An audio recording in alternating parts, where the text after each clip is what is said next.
Welcome to the Cinchuation Podcast, brought to you by Saddle Up. Saddle your horses, tighten those cinches, and join us as we dive into the heart of the Western equestrian lifestyle. Alrighty, well, welcome back to another episode of the Cinchuation Podcast. Today we have Wyollah. So Miss Wyollah has worked for us for, it's been like 6 months, right? Yeah, probably like since September-ish. September-ish? Yeah. Okay. So. More like 9 months. I think so. Okay, Yeah. I don't know. Yeah, it's been a while. It's kind of crazy. It's great though. No, you're a super great addition to our team, and you also have an amazing background with so many unique things. So thank you for being here No, today. of course. Yes, ma'am. Do you kind of want to start us off like telling us about your background, growing up around horses, and how that's kind of shaped your journey today? Yeah, so I always grew up with horses and everything like that, but I didn't really like start riding till I was in middle school, which some people are like shocked by, but Yeah. I just I'd get on the horse for 5 minutes and be done. Like that's how you Yeah. are when you're little and stuff. But also I just didn't really I didn't want to rodeo. I didn't really we have like a little junior rodeo around our where I grew up, but it wasn't like I was like, yeah, I want to do that, these yeah. things. And then I saw a video of a trick rider, and I was like, oh yeah, that's what I want to do. That's it. Yeah. That's it. That's But the one. obviously, I'm like, when you're not in that world, you're not in this world, I guess, you don't know where to learn any of that, what saddle to get. I mean, Yeah. there's just so much that goes into it, and I didn't know, and so I saw a video, and then I didn't really do anything about it for a couple years because like I said, you don't know, and that was after my dad worked at Brighton Feed, but also growing up in that, I was around saddles all the time, Yeah. so my dad, he knew decently kind of what, they had some trick saddles and stuff come through there. So, he kind of knew, but, you don't really know, You're like, oh, yeah, it's just a trick saddle, okay, you know? Yeah. And they're weird, and they look weird. So, What was your parents' response when you told them you wanted to trick ride? I think they were just like, oh, okay, what do we do with this? They weren't, against it. Yeah. My parents, growing up, they were never like, you can't do this. Right. You can't, me and my brother both went through phases of things. When I was a kid, I wanted to be, a surfer. We don't live anywhere near the ocean. My parents didn't tell me, oh, you can't do that. They always were supportive of whatever I wanted to do, but they also didn't know, where do you learn this safe? Because trick riding is very dangerous. Absolutely. I mean, I do it all the time, but it is, it's still very dangerous, and, something can go wrong very easily. So, I found, my mom said, if you find a place to learn, I'll pay for it. And, I was like, okay, and so I started just looking up on the internet. I was like, where do you learn how to do this? And sure enough, in Pueblo, Colorado, there is a gal who used to be a trick rider. So Karen Vold, Harry Vold, rodeo company. Mm-hmm. They have bucking horses and bucking bulls and stuff. And Karen, the wife, she was a trick rider way back in the day. Oh, wow. And then one of her students, and they have a school every year. And it kind of happened to be right around my birthday, and that was spring break, so it worked out perfect. And they have horses and saddles, because you can't use any horse, it's Right. not, Yeah. and it's just not gonna work. Yeah. And I only had my little horse, so he was a twin, so he's really tiny. So Oh, wow. yeah, he's 13'1". He's a horse, but he's really, really tiny. And so I mean, he's not big enough to hold me trick riding, he's just the horse I learned how to ride on. And so basically, I went to that school after 2 years of just riding lessons. I didn't really ride. So like I said, I didn't really ride. So I needed to learn. I was like, I need to learn how to do that, which is so important, because if you can't ride a horse, how are you supposed to trick ride? Yeah. Grew up around it. I knew, a little bit, but I didn't really know how to ride a horse. And so I went 2 years of that, and then I went to that trick riding school, and I went for 3 days, and my mom was like, oh yeah, they'll just be doing easy stuff, and we learned everything. Dang. It was and it was Intense. hard. It was so hard. I was bruised. I hurt so bad I because bet. your body's moving in ways it never did. So I kind of did that, and then I didn't have a saddle, of course, right? So like I went home and like this whole year, like I went the next year, but I didn't have a saddle, so I didn't practice for the whole year because I didn't have a way to do it, or a horse or anything. And I think it was after the second year I went, I started working. I emailed at 13. I was 13 years old, and I emailed this lady that I took riding lessons from, and she was a huge influence in my life. And she's a great lady, and I was like, hi, like, I just wondered, like, if you need any help this summer, and, because I was going to take riding lessons again, but I was like, oh, like, if I can save up for a trick riding saddle, because, like, I mean, my parents didn't have the money for that, Right. they were like, so I worked a whole winter and summer and saved up half the money. I mean, you get paid a lot at 13 years old. And so I saved up half the money for a trick riding saddle. And I was like, okay, this is what I have. Like, I didn't spend anything. You know what I mean? Like, I put it all in a jar and my parents saved and stuff. So I saved up for half of one because we kind of knew what they costed. And my dad happened to know a guy that did repairs. And he also had some trick riding saddles being made. And so I got one of those and started figuring it out. And my dad had a horse, and he was like, well, why don't we just try and see if he can do it? Like, he was pretty young, but he was a good horse and stuff. And he's pretty much the only option we had, without going out and trying to buy one, and I didn't really know what I was doing. Like, I didn't know how to teach a trick riding horse, and I was learning myself. And that's hard when you're learning and they're teaching, learning, and like, I mean, you're like hanging off the side of them, and you have to teach them how to like stay on the rail. Not freak out, and he never cared about any of it, but it's just like teaching them. They have to like counteract their weight. Like, I mean, I was a kid, so I didn't weigh that much, but they're gonna just go with the weight, like with anything. Like, they're gonna go to lean. And so like they will just lean, and so I didn't really know how to teach them, and I really just like, I was just like, I don't know how to do this, and I got the trick riding saddle, and I started just doing stuff standing still, which is like the most important thing. Like, you have to get your muscle memory and stuff built down for it. And then I just started, I don't know, one thing evolved in another, and I got on a trick riding team, and I worked really hard to have like 2 tricks at a lope. Like, that doesn't sound that hard, but it actually is when you're starting. It sounds really hard, actually.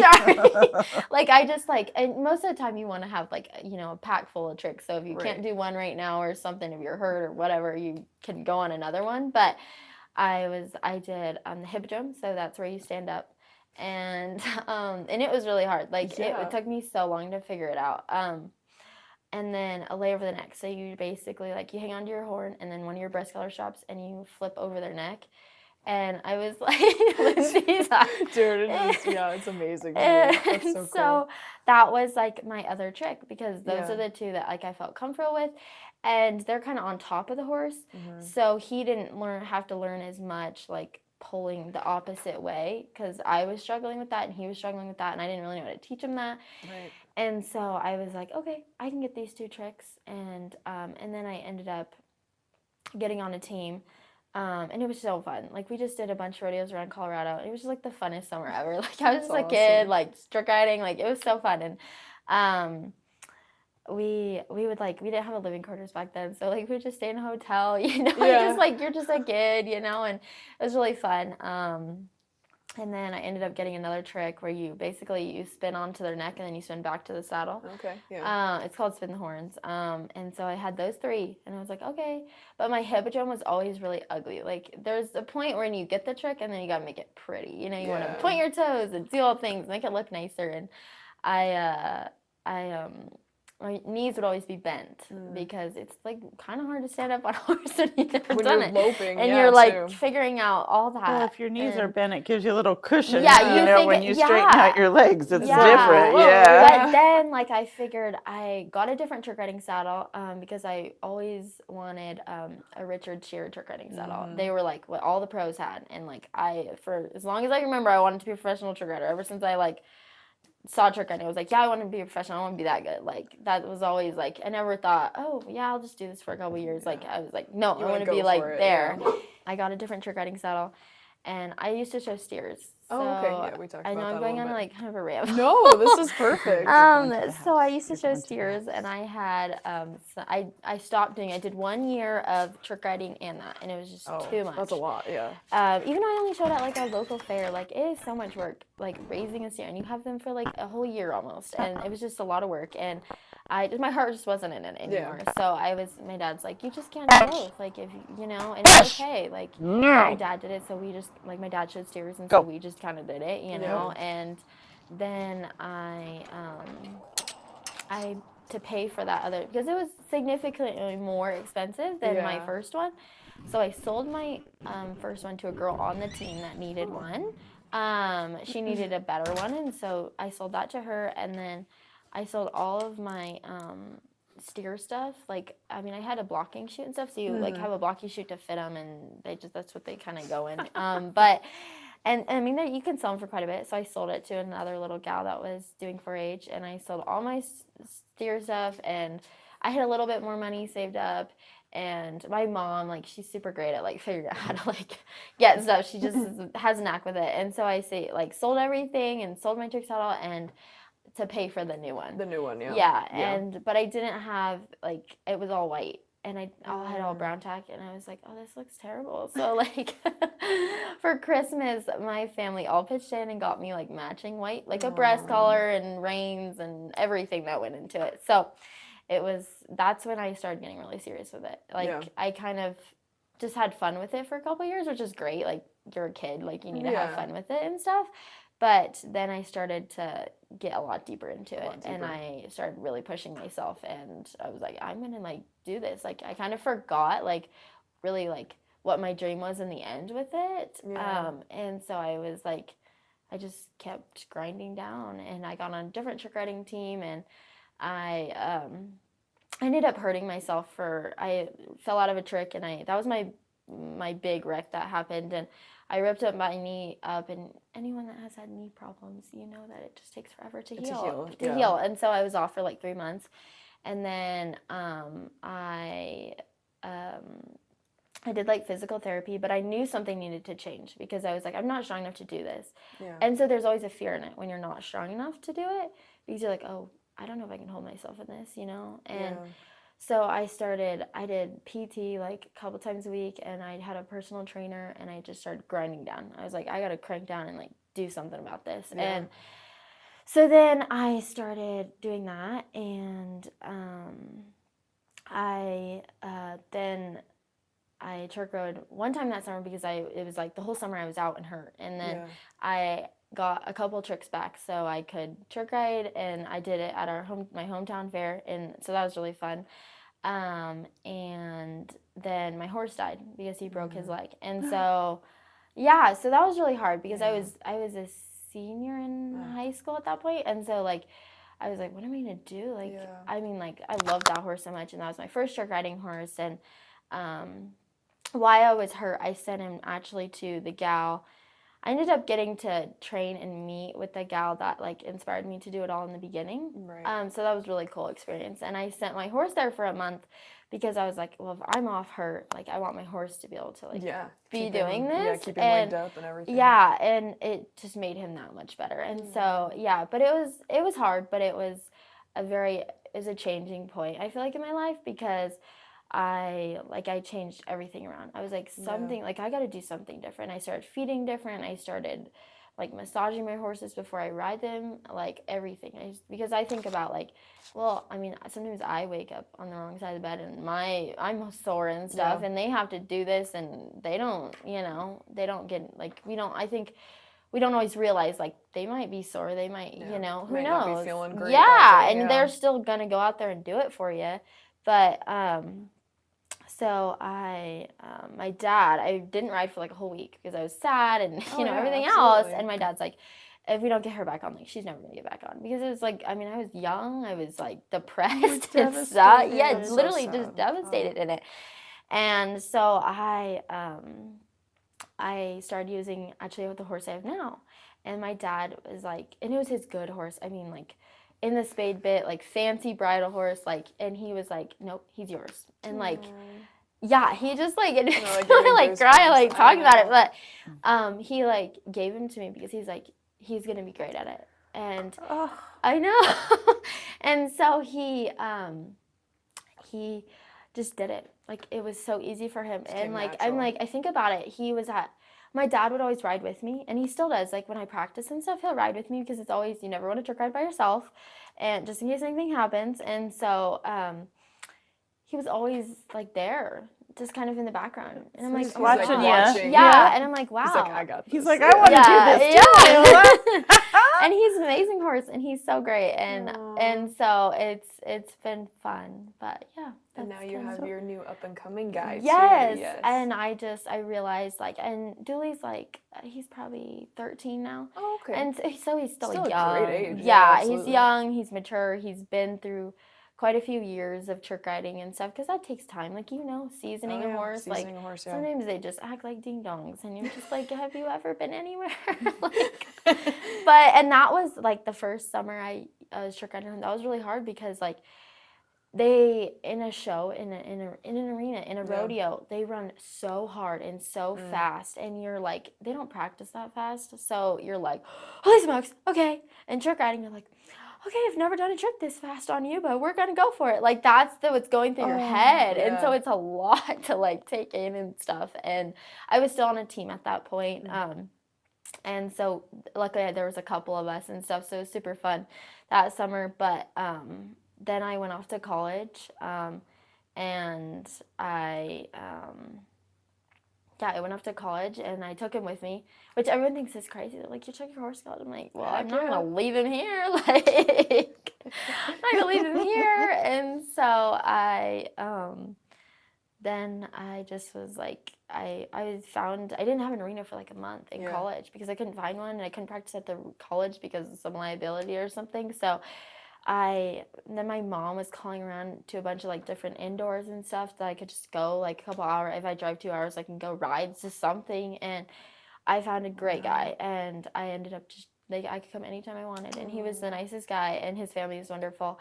And so yeah, I was trick riding then, and I would kind of come back for shows and stuff, just in between, and but I didn't get to do it. I had to have someone with me, so I'd just ask one of my friends, like, hey, can you come with me? Like, I'll buy you lunch, or something, just to convince them, to come and just be there just in case. just in case, absolutely. And then I got, I realized, like, Dooley, I was like, I think I need to start looking for another horse, just because, like, he's 13, like, I don't want to have to start a new horse when he's 20 or something, and I want Nuke to have time to kind of grow into it.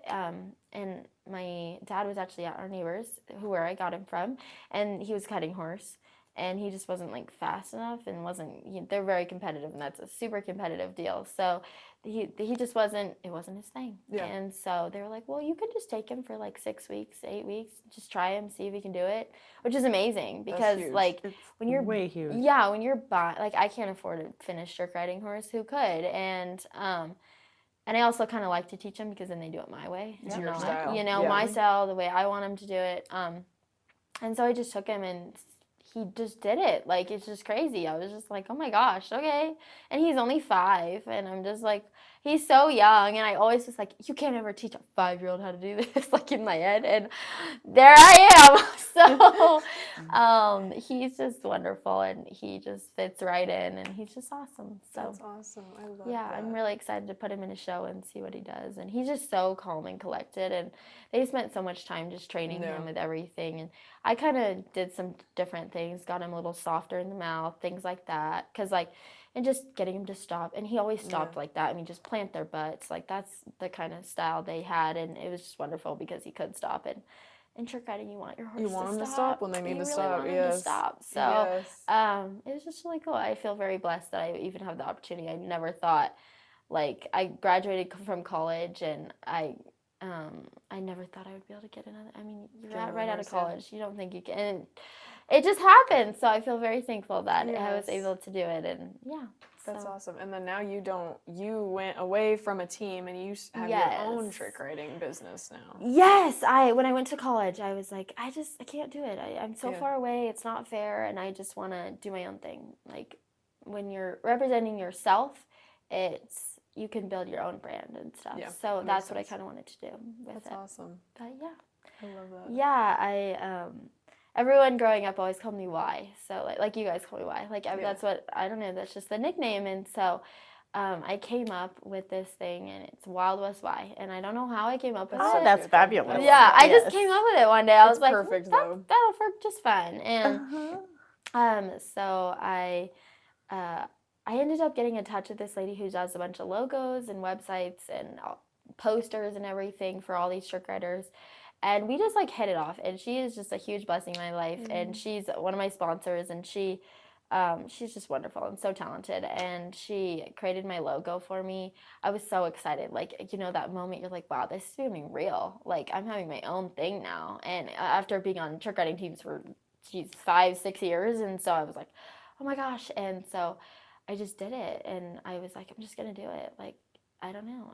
I think growing up in the mentality of like my parents are like, you can do anything you want. Yeah. Then you don't. Your parents sound absolutely amazing. They're amazing. They parents. are just absolutely amazing. They're so supportive, and I feel so grateful for that because, a lot of my friends, they didn't have that growing up. They didn't have that support of like, and they're like, we're going to make anything happen for you, and that's just how they are. And so I guess my whole life, I'm so thankful nothing has ever, like, I've never been really scared to try something because I'm like, you had all the support. Yeah, and they never told me I couldn't do something. So, like, Right. growing up, my whole life, whatever I wanted to do, yeah, you can do it. Yeah. Yeah, and so it just, like, it's a different mindset, I guess, like, growing up in that. And anyone could change their mindset to that. But, yeah.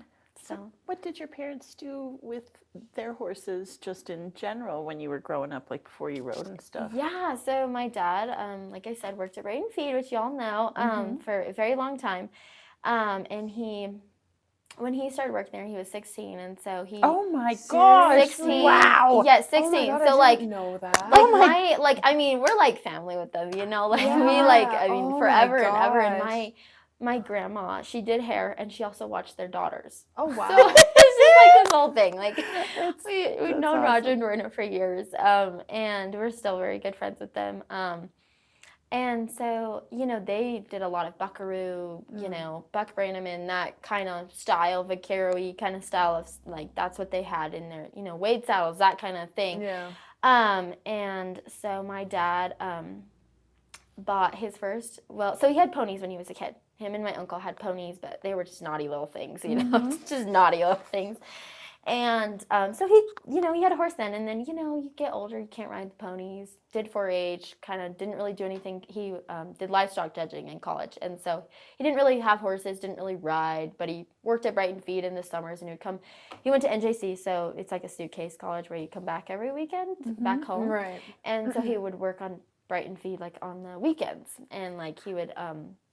he started, they sold feed, of course, and so he would, like, take the feed out to the people, and that's where he started, at the very bottom. And so he did that, and then after college, he bought, I don't even know where he got him from, but his name was Buddy, and we had him when I was a kid, too, and he was a $500 random horse. Like, that's where he started. And Roger said, hey, I'll pay for your way through a Buck Brannaman clinic. And so you can, like, kind of get a good start with this horse. And I think he was just kind of a random, like, he was broke, he was fine, but he wasn't, like, you couldn't rope off of him or anything like that. Yeah. And I kind of just built from there. He started getting his own tack, I think he borrowed Roger's saddle in the thing or something, like, he didn't have any of it, And so he just kind of started getting into that. Never rodeoed. He always wanted to ride saddle broncs, and my brother rides saddle broncs, so it's kind of fun. But he never actually pursued it or anything. No one rodeoed in my family.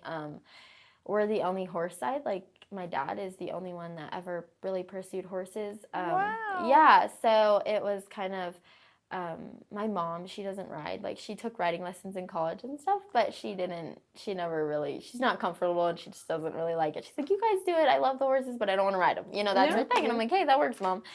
And so my dad just kind of started doing that. And then my mom, on her side, my great-grandparents they raised racehorses. And they had a ranch in Arvada before it was, Crazy.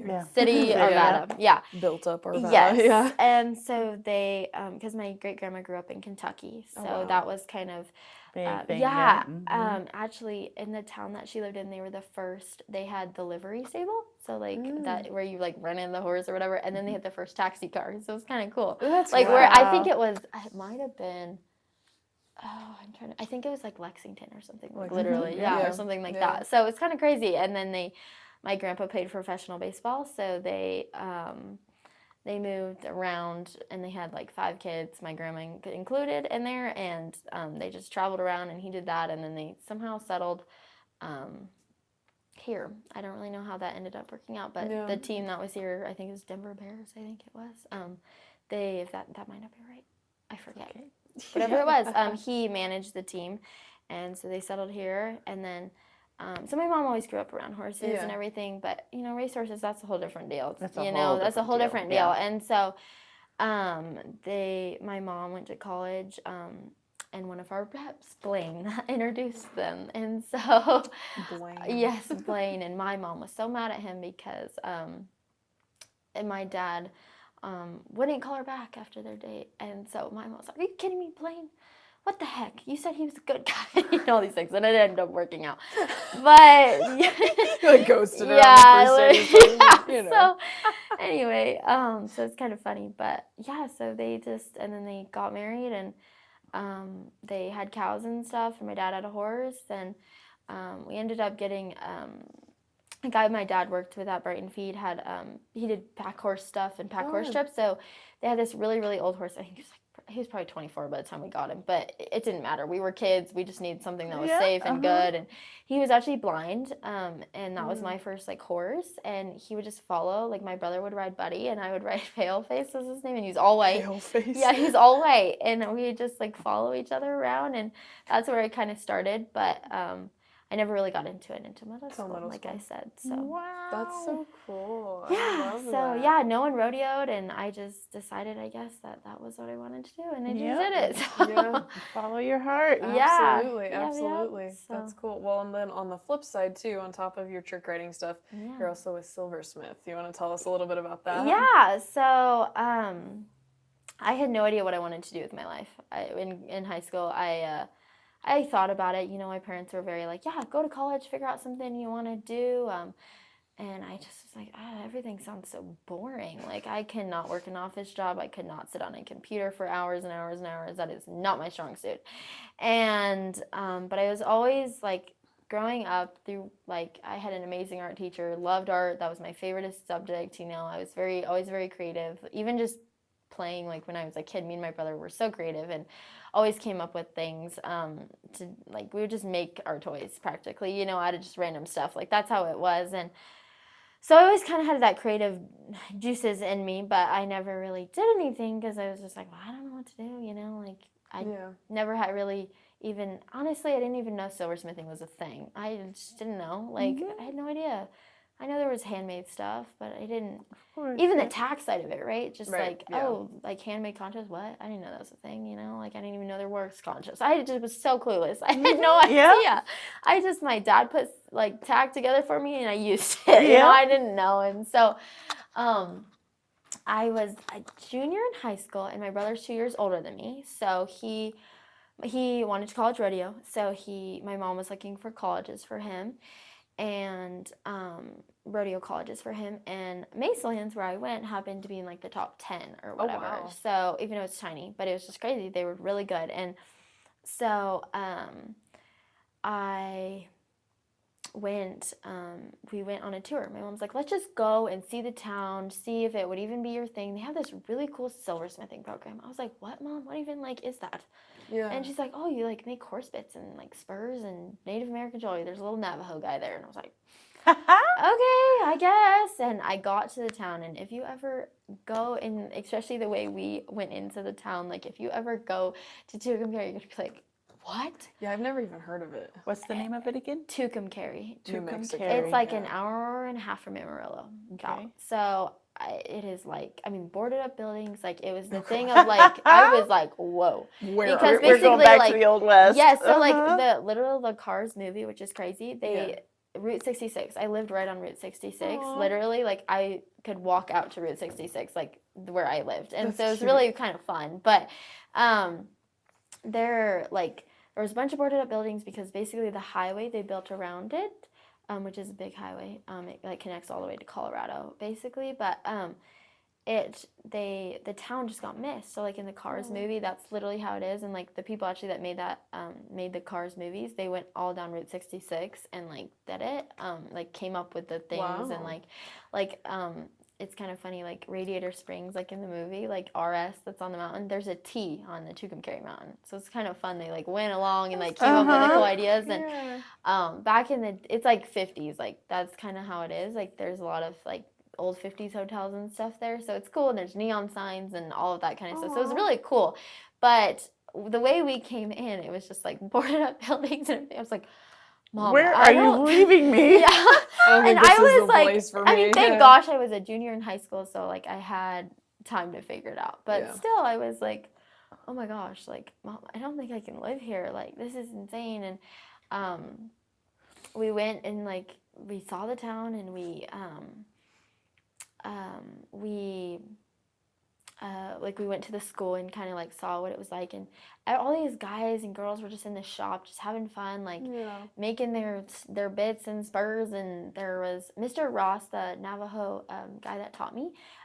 He actually wasn't there the first time I went, but one of his students was there and showed me all the jewelry and stuff that he made, and I was like a squash blossom stuff. I was like, oh my gosh. And like it was so cool. I was like, oh my gosh, this is the coolest thing. And my great grandmother, who also had the racehorse, said she had a collection of old Native American jewelry. So I always kind of was around it, but I never really like. I didn't even know people made that. Like I was just clueless. I was just a kid, and so I didn't know. And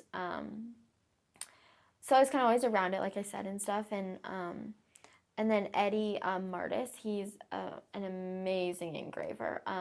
And he was there, and he was like this super nice guy with this Texan accent, and he was like, oh, you're always welcome to come check it out. Like, that's how he talked. This is this super nice cowboy guy that was just solid as a rock, and he was just so nice. And but I still wasn't convinced. I was like, I just don't know about this. This town is super tiny, and like this is like 9 hours away from home. Like this is a long ways to go by yourself and stuff. And so I went back like the next year, so I was senior, and I was like, you know what? I don't know what else I'm gonna do, so I might as well do this. And I was like, I think I can live here. Like, we checked out the dorms. I was like, okay, like I think I can do it.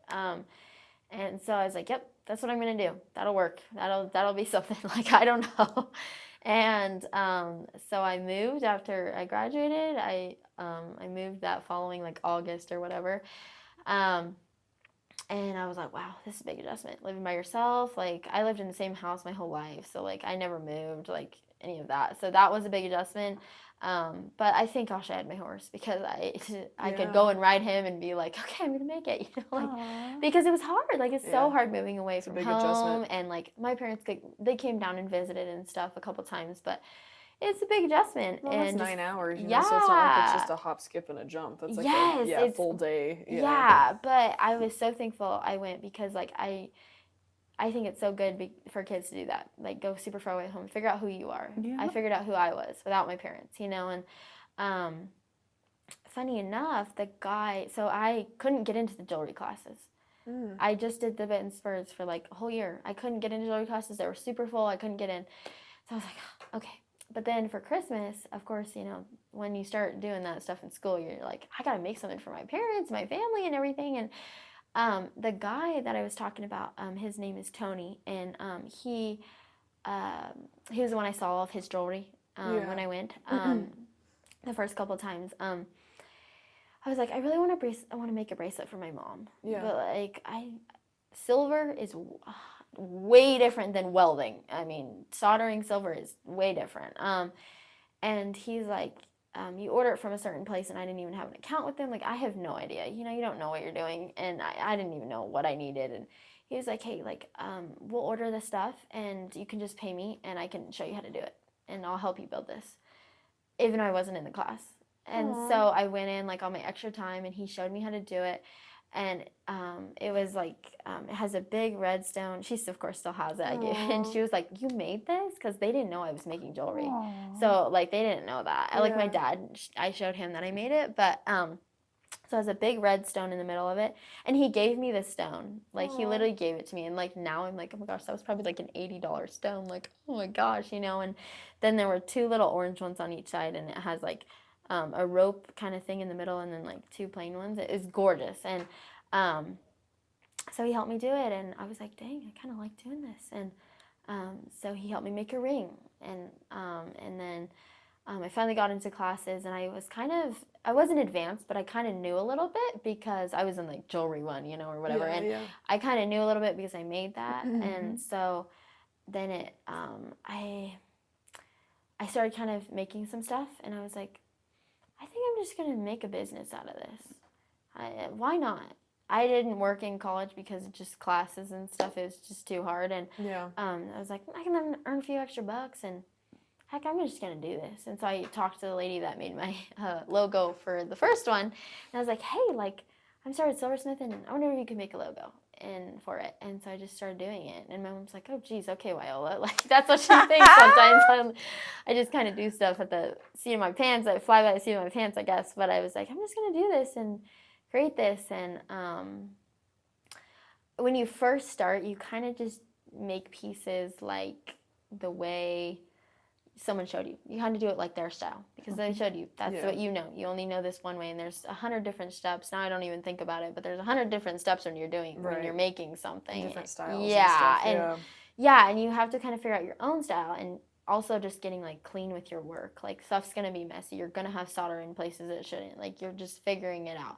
And also, like, I mean, you literally have this, like, torch. Like, you have a torch that blows a giant flame out. Every time I start it, my mom's like, oh, my gosh. And I'm like, Mom, it's fine. I'm not going to light you on fire.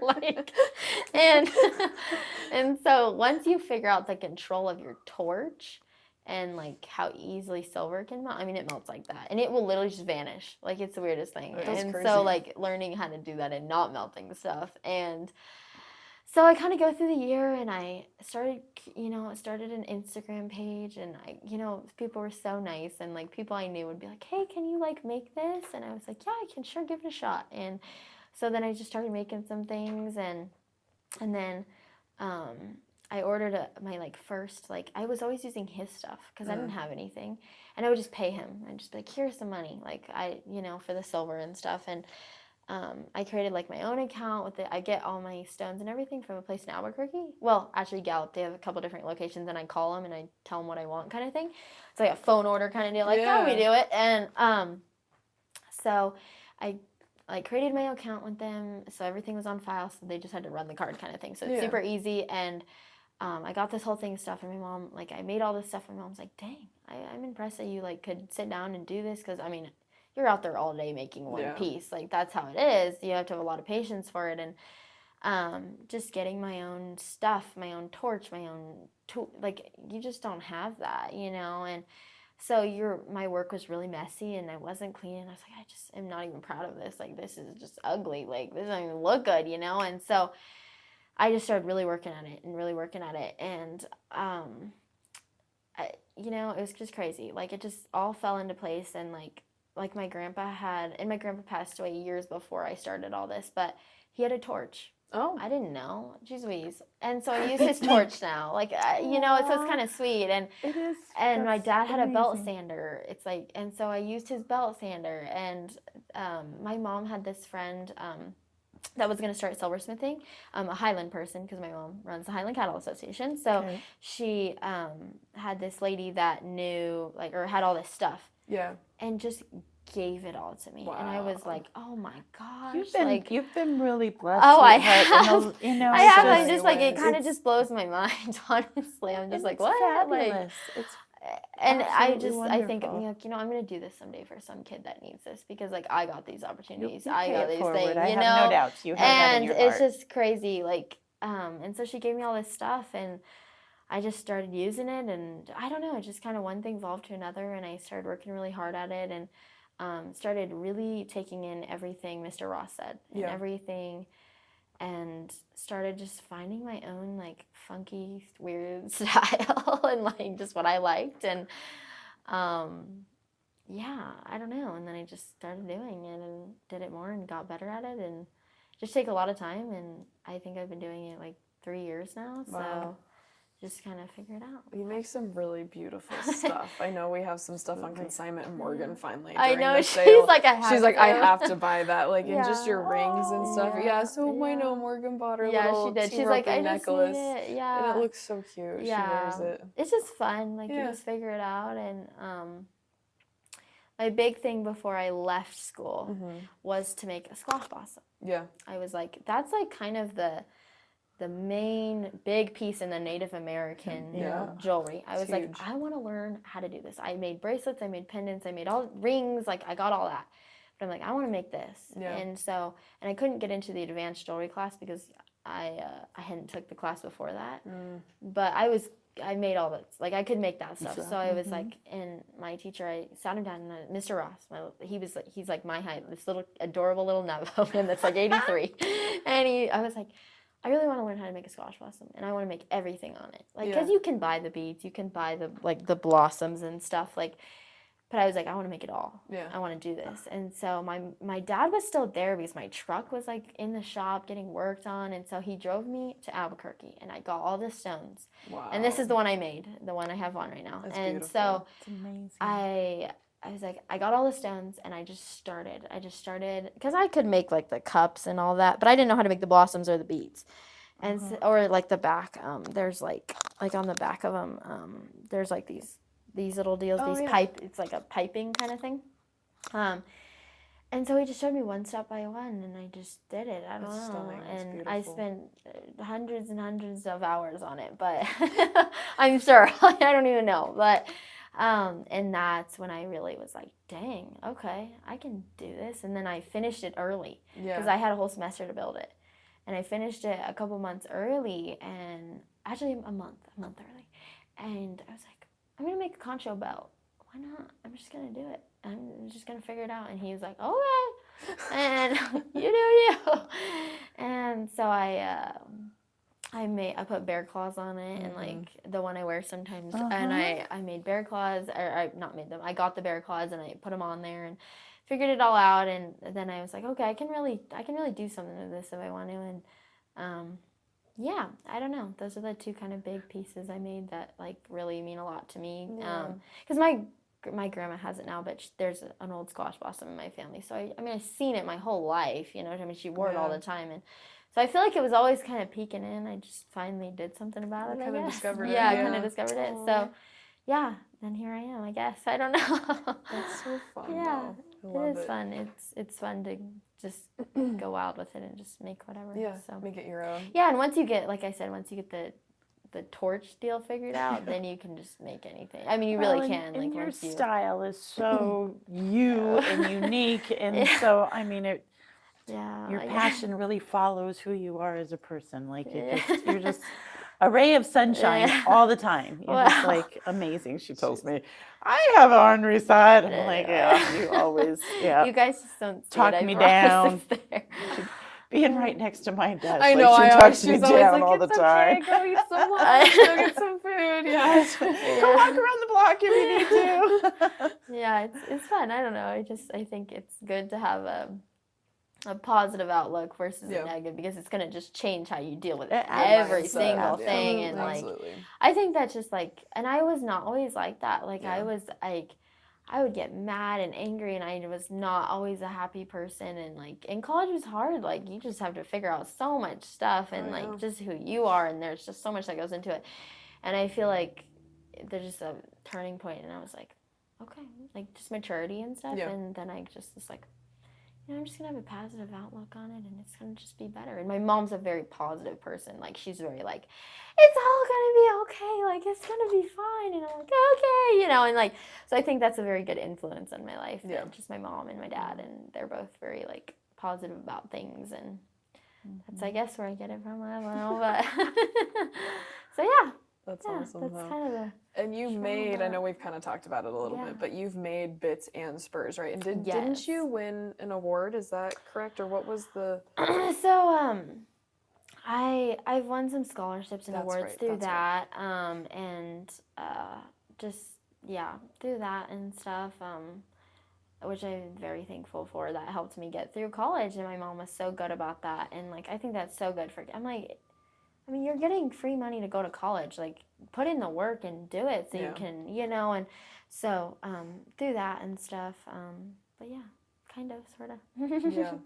Yeah. You kind of more so enjoy doing the jewelry side, right? Not so much the bits and Spurs. I did because we had to do the bits and Spurs. Yeah. Like, we had like a whole semester to build a bit and in Spurs, which you wouldn't think it takes that long to build that stuff, but it really does. Like, the time you put into, like, because first you have to, like, get all the pieces, and then you have to weld it together, and then you have to sand the welding down, and then if there's holes blown, like I did, because I'm not a super skilled welder, I could do it, but I'm not, like, great, and so you blow holes, and then you have to fill the holes back in to make it look nice, and, all the things. Like, if you look on some of Tom Balding's and stuff like that, you can see there's little imperfections, because they are handmade. She showed me a few things. Yeah, like, this is why this is, and it's really cool, though, because it took, like, you understand so much how they work, but also, like, what goes into building them, and, like, why those handmade pieces cost so much, because you spend so much time to make them just perfect. They're never going to be perfect, but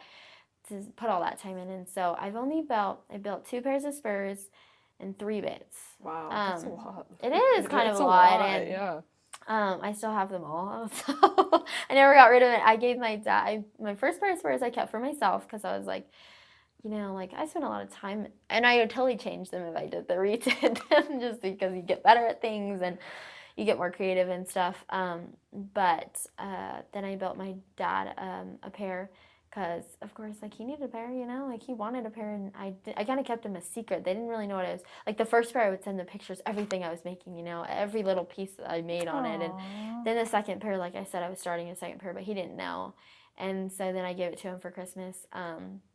The same year, the same Christmas, I gave my mom that bracelet. Aww. Yeah, and so I kind of just, I don't know, you just kind of figure it out. And I had some great teachers, so that has a lot to do with it, I think. And so I don't know. And then just build the bits. That's a lot different game, because you need them balanced, and you need them, you do, like, and smooth, like you and were telling smooth, me, like they're in your mouth. Like, you yeah. can't have, like, ridges, sharp spots, and just from the welds and stuff. And so that was hard to figure out. And I don't know. And it's just fun, but there's a lot more that goes into it, and it takes a lot longer. And that's why I think, like, the jewelry, I can whip out a lot more pieces quicker. So I'm like, this is cool. I don't know.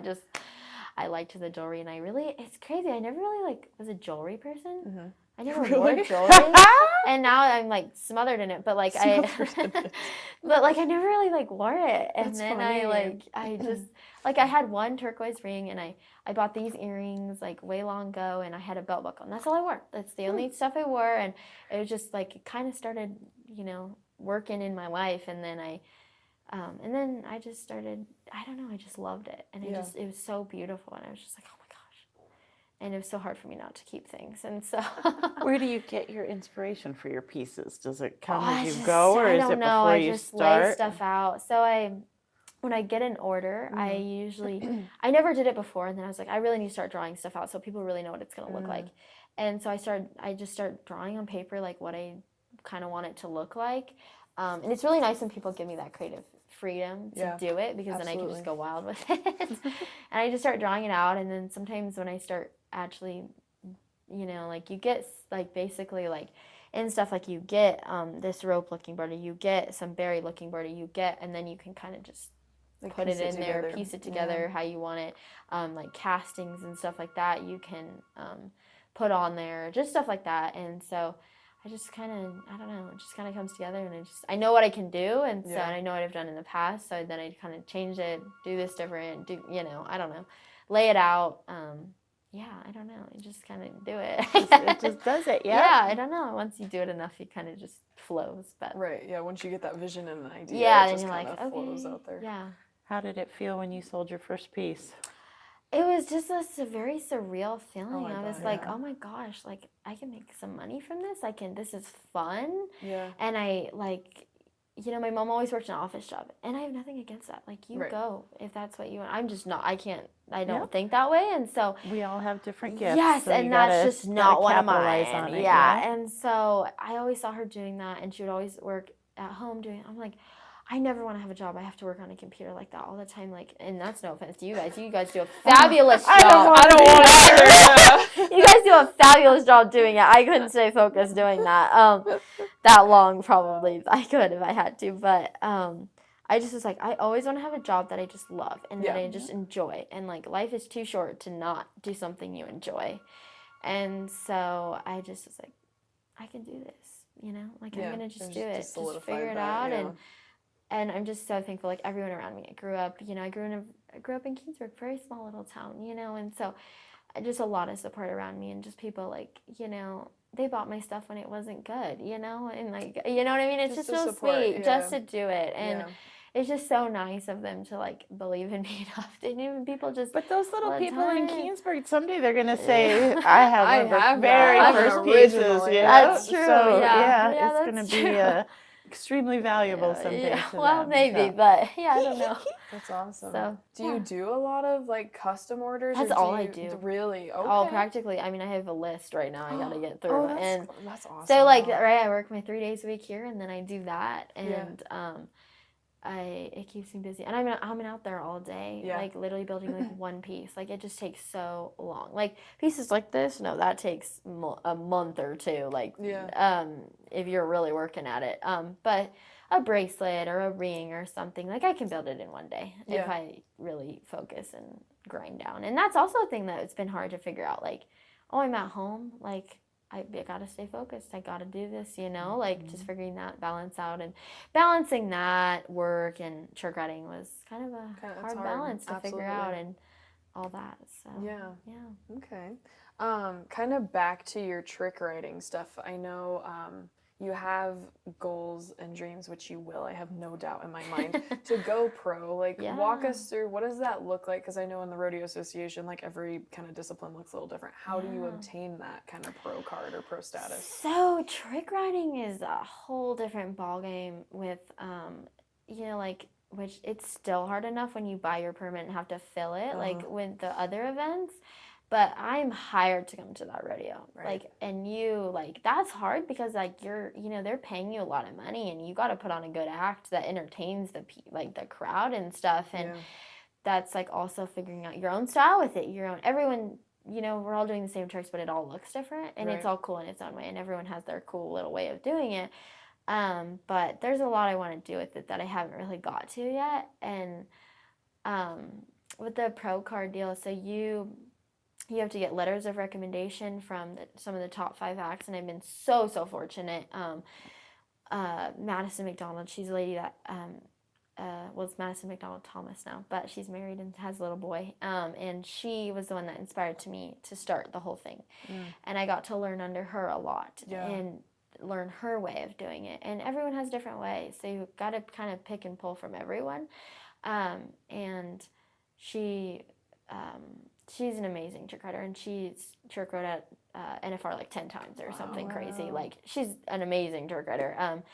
And getting to meet over the past couple summers, I've just reached out to people, like, to just meet more people doing it that are high You're up. not shy, honey. You're gonna go after it. Yeah, that's for sure. And so I just messaged them on, like, Facebook and Instagram, like, hey, like, if you're at any shows in Colorado, I would love to meet you. That's awesome. And so I just did that, and I got to meet Bethany and Ryder Kisner, and they also have been they won 2020 Act of the Year, BRC Act of the Year, and her stuff's insane. She just combines all the tricks, and it's just crazy. I mean, she'll go into like a shoulder stand. You're basically like a T-post on the side of your horse, and then she'll drop down into like a side drag and drag next. I mean, her stuff is insane. Like, she does an amazing little, like I said, everyone just kind of does it different, and so styles, and getting to meet those people is a big part of it. Just meeting, and I post a lot because it shows people like what you're capable of and what you can do, and like,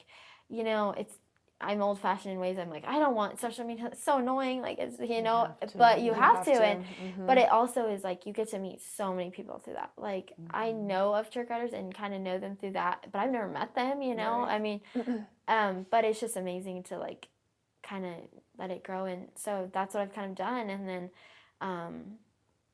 like I said, that's why I wanted to meet them, but also just get to know them and how they do things and just everything that goes into it. And absolutely. So you have to have a letter from the top. You can either have it from a comedy act, so a clown, or a specialty act. And so you can have it one or the other, and then you have to get announcer letter from a top 5 announcer. Which is important. Like, if you're going in the PRCA, you better be top of your game. Like, that's how I feel about it, and that's honestly, like, why I haven't went for it yet, because I'm, like, I'm not ready yet. Like, I need to be, like, have a solid act down and, like, just be really, like, fast, efficient, and good. And there's just so much that goes into it. And, I mean, you're doing all this on a horse that they could have a bad day. They could, you know, and so it's just so much that goes into it. And, I'm so thankful I have amazing horses to do it on, but just getting it all in line. And I'm like, it'll happen when it's supposed to. And like, I want to wait a couple years because to apply. So you have to like apply for it, and then you get your permit, and they can still reject you to get your like final card status. It's so crazy. And so I'm just like, I want to be dang sure I'm ready. You know, I don't want to get rejected. And you've got a plan in place. It's not about how quickly you do it. It's about doing it right. Yes, exactly. And not rushing into it. And like, I'm like, I feel like I owe it to all these amazing trick riders that have gone before me to do it right and be like, that's just how I feel. I'm like, if I'm there, I want to be like top of my game and what I can do. You know what I mean? And so, I don't know. So I want to wait a couple years, get Nuke solid in shows and stuff, because that's a lot for a horse. And I don't want to throw, that's not fair to throw him into something that he's not ready for. And just like with the brow race, literally anything, like anything you're going to do on a horse is hard, but it's just how you go about it, I guess. How you go about it. Well, and I think one thing too that people don't understand, like I know the announcers always say it and people think it might just be to like get the crowd riled. No, dude, those horses, when you're out there during a performance at night with the lights, with the music, with the crowd screaming, those horses. And half of the time the speakers are so loud. Like it gives me goosebumps. That is an indescribable feeling for me. That is like my like. It is. It's so freaking cool to hear the people. But those horses, dude, like. And you just feel on top of the world when you're out there. So it's hard. Like you got, like you're saying, you got to be prepared because they do. They run harder. They run faster. Like and you know. And with the trick riding, like we don't hang on to the reins. We let them go. We don't hang on to the reins. Like we let them go. Like you trust them enough to do the pattern the way you should it, because we go in a counterclockwise circle, and then you like stop in this corner. So you like start, like you'll kind of start in a station. And it's a lot harder when you trick ride with people, because you have to watch every single one of them, make sure they don't have a jam, they don't have a whatever. I mean, things can happen. So you have to be very aware. And so you basically like start in this little station deal, and then you go around. And sometimes you trick ride with tape, this big, long, it's like streamers basically. I started taking it away because I think my horses go off of the streamers and not the rail. So I started taking it away and trying it. They do a lot better, but I still have to trick ride with it sometimes. So it's good to practice and stuff with it. And you start your trick right here, and you hold it all the way around, and then you get out of it, and then you stop your horse. And it's just a lot, like getting in and out of the trick, and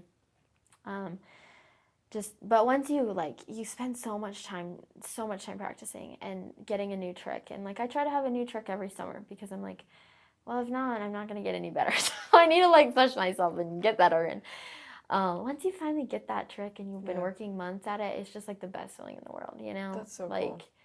All that. So what would you say, what's the hardest one that you've ever had to learn? Honestly, it's this trick called neck layover. So there's a layover neck, and then there's a neck layover, which is confusing. So one way you flip into it, one way you dive into it, and the other way you flip backwards into it. And so you don't see where you're flipping into.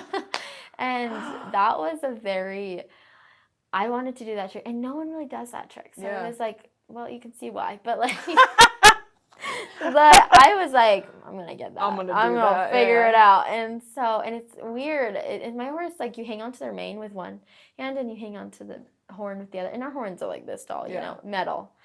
You have to be careful around them and stuff. And So you basically flip backwards into it. So you're Okay.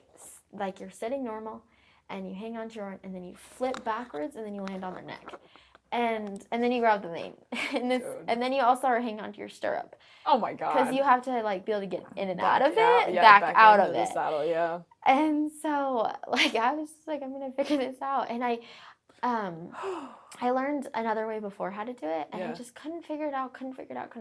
And I asked this guy I truck ride with a lot, and I was like, how do you do it? Because like I just can't figure this out. Like Yeah. flipping backwards into this and like landing in the right spot on the neck, like, because you can't get too far forward. Like you got to stay close to your horns so you're stable. And Dana's look on her face. My mind is blown. And so I just spend a lot of time going really slow. And my horses are great. Like if I want to like learn something slow Yeah. and trot it, they'll They trot let it. you. Yeah, Yeah, that's important. And that's a huge blessing and stuff. And so I just started working at it, and then one day it just clicked and I figured it out. And That's then amazing. But in a show it's way different. Oh, They yeah, haul because butt. it's fast They and haul dude, your butt. adrenaline, Yeah, and you're like, is "Woo-wee." pumping. And... The first time I did a show, I was so nervous because I only been doing it for like 2 weeks. Oh my gosh. God. And I was like, Rachel, like we did one, that's the gal that kind of runs the team that I kind of trick ride along with them sometimes, just to have some more shows and stuff. And so I got it one practice, and then we had a show that weekend, and I was like, I'm just not ready. Like, I just got this. Like, I need a little more time to figure it out. And getting the in and out of that is weird because you're sitting. So, like, your saddle, pretend this is your saddle, this is your horse's head, and I'm just sitting on his neck like that, and I have to flip back around and flip my whole body back to the thing. The saddle, yeah. I was like, I just need more time to figure it out and stuff. And so I had one more week of practice, and then I was like, and also during that time, because it was last summer, and I was teaching like a riding like camp thing, and so I was only trick riding like one day a week, and then did a show. So that was a lot because I wasn't practicing that much, and like enough to where I was fine. But I was like, you know what, Rachel, just put it in the show. I'm gonna do it. Yeah. And the next show. And then I did it, and it was fine. So sometimes you just have to trust like that you can do it, and do it, believe in yourself. And I was so nervous, I probably wasn't breathing the whole time I did it, but I did it, and it was fine. So hi, Bill. Sorry. And We're almost done. And so yeah, and I just sometimes you gotta trust yourself that you can do it. Yeah.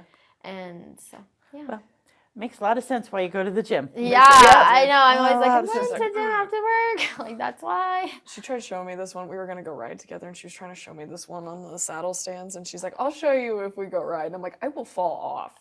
It was like, you got to like... You flip your legs. So it's called scissors, and you flip back. So you spin backwards. No way. And then you flip your legs, and then you end up facing forward. It's very confusing to explain it, and it's hard to teach it to, like, kids and stuff. Yeah. But that's the thing is you just start from your basics. Yeah. Like the first trick you ever do is just literally you step off your saddle and back on, and then you do spin the horns. You spin onto their neck and back, and then you do spin the saddles, and you just spin in the saddle, and you go backwards and flip back.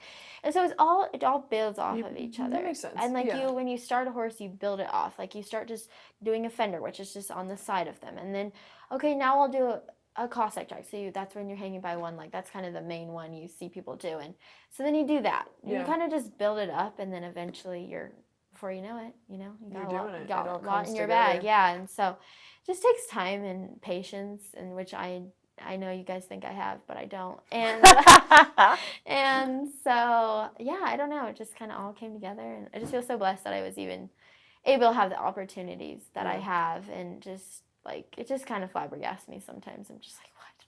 Why me? Okay, thank you. You know. Yeah, no, that's so awesome. Though. Yeah, I have no doubts you're gonna do great things. I hope one day we can like be at the same rodeo together. That would be so fun. That would maybe we just need to plan it. I'll be like going crazy out there. Yeah, that's awesome. Oh man, no, fun. I know. There's nothing like it. Like you said, there's just nothing like it. That adrenaline rush. I just talking about it, I get goosebumps again. Like it is just the, I can't even. It's indescribable. And then when for us like. When kids come up to you after that, and they're just like the sweetest things ever, and they're just like, oh my gosh, and I'm just like, dude, I love that when they want to oh like, my pet gosh, your like horse it's just and the sweetest thing, because I was that kid. Oh yeah. And so I'm just like, wow, what a surreal feeling. Like I can be that for someone now. I have always been this, and this sounds corny, don't get me wrong, but my mentality being in that public eye as like a competitor, I always think like to like be Lane Frost. That's what I Oh, he was that guy. Dude, all those Went up bull to those riders, kids. they Went would up. walk past the kids. They didn't give a crap. Lane would like sit down, teach them. Like he would do whatever. and you I'm have like that to. right there You because have there's to. always someone like that watching. And someone did it for and you. it's like us exactly. Yeah. And I've had my fair share Well, that I've loved these girls, loved these barrel racers, and I met them as a kid and they were awful to me. Martha Josie signing your Martha hat when Josie, you were a baby. that's huge, and that stuck with me for my whole life, you know. But I've met Yeah. some that it's, you know, and that really, as a kid who has that dream in them, that knocks you down so bad. So But that that's can huge. change. That can be a whole life change, can be. a life-changing moment for that kid. For that kid, yeah. And so it's just so important, like you said, I just think to it's- take yeah. the time and like I Talk always to try them, to do take that. pictures, even if you're not like Yeah. a big. If they want an autograph, freaking autograph, if they want to pet your horse, like Stryker, my Palomino, like because you've seen him, he's got the hair and he's just, I'm biased, but he's a very beautiful. Oh like, yeah. And I've seen whenever I pictures go of to the rodeos, they're like, "Mommy, look at that horse! Can I pet it?" And I'm not a kid person. I'm sorry, everyone out there. I'm not. I will be totally honest. But you know what? I In that go over moment there. you I'm are. like, because hey, it's do you so want to sit in the important. saddle with me? Do you want to pet the horse? Because all those other girls, they just walk past them. They don't, you know. Yeah, it's And so I'm like, important yeah, to pet realize. them, you know, take pictures with And them. that's the thing is like the better you get at something, the more, you know, the more competitive you get, the more higher up you get in something. It's so important to keep that humbleness. Oh, 100%. And like 100%. still like take that time, you know, like we all started there and it's so important to do that because if not you're just gonna be stuck up and not care. And Well, like you said, it can make or that's break no way to that be. kids. Yeah, that their next move forward. absolutely. That could, You know, guys are no different than other professional athletes out there, Yeah. you know, and where they started Right. and making a difference for It's for so the kids. important to do it. be and humble, be kind, like, you know. I think that's the biggest thing in life is just be humble and kind and like it'll get you so much further. Oh, so much further absolutely. in anything you do and just I don't know. Absolutely. Yeah. Do we have anything else any other questions or I think that's anything? the ending I quote know, I of the kinda day. talked Stay so humble much. and kind. Stay humble and kind. It's so Yes. important, yeah. It Absolutely. is. It'll get you so much farther. Well, you are very much all of those things. Well, You are amazing. Oh, man. Yes, Beyond inspirational, yes. honey. You are Thankful just- I had very good parents and Absolutely. just they showed Support, me how yep. to be and how to act and I think it's important. Well, we are so thankful to have you here too, and can't wait to see you on your next journey. And it'll be good. yeah, it'll be so fun. fun. Well, I love working here, so We love having you. You're Yes. just an amazing gal. So even without all that, you're just Yes. amazing. So thank you, and thank you for taking the time. I to didn't come know on all morning. this. I Like, know. I knew a little bit we about you learned and so love much. you to Like, pieces. it's So just yeah. great. I love it. So Yeah. well, thank you Fabulous. both for being Thank here, you. and this is Yeah, a great thank you episode. for having me. Yes, Yeah, it'll be absolutely. fun. All right. Well, Awesome. that's good. Awesome. All right. Thanks for watching. Be sure to give us a like, drop a comment, or subscribe to keep up to date on new episodes. See you next time.